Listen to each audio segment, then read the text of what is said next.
La vie est une aventure audacieuse ou rien. Aujourd'hui, je vous propose de découvrir un avant-goût de ma conversation. L'épisode complet sera disponible dès demain, alors restez à l'écoute pour ne rien manquer. Chaque vendredi, j'accueille une personnalité pour discuter business, bien-être et développement personnel.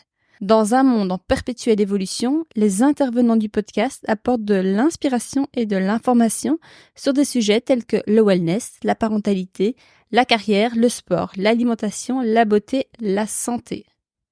Je suis Chloé Genico, bienvenue dans Audace. Nouveau, je pense que c'est vraiment, pour elle, c'est une preuve d'amour. Mais je crois que c'est pas toujours facile dans une famille où il y a que des meufs et où le rapport au corps, le rapport à l'image peut être quand même assez fragile. C'est quoi ton rapport aujourd'hui à toi-même ? Toujours toujours très compliqué, toujours pas super facile. À l'époque, le yoga m'a beaucoup aidée. Aujourd'hui, le sport, c'est vraiment c'est ma bouée de sauvetage. On va y venir au sport. Ouais. Est-ce que c'est une compensation ou est-ce que c'est un besoin ? Je pense qu'il y a les deux. Il y a vraiment les deux. Donc mon rapport au corps est toujours compliqué parce que je suis très critique envers moi-même.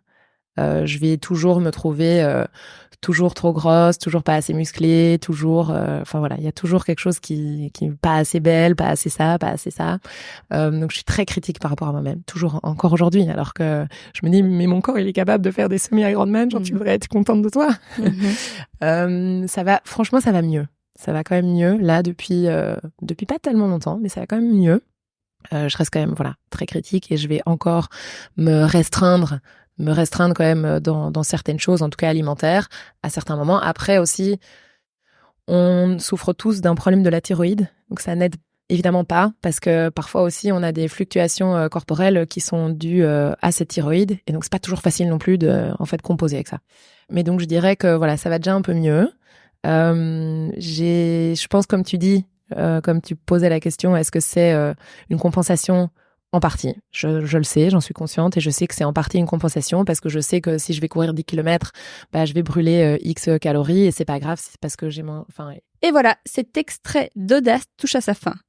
Si cet aperçu vous a intrigué, ne manquez surtout pas l'épisode complet qui sortira demain. Abonnez-vous au podcast pour ne rien manquer et retrouvez-moi sur Instagram à audace.podcast, audace avec un O. Vous pouvez retrouver le contact de mon invité et toutes les références mentionnées dans l'épisode dans la barre de description de l'épisode. Je vous donne rendez-vous demain. See you guys.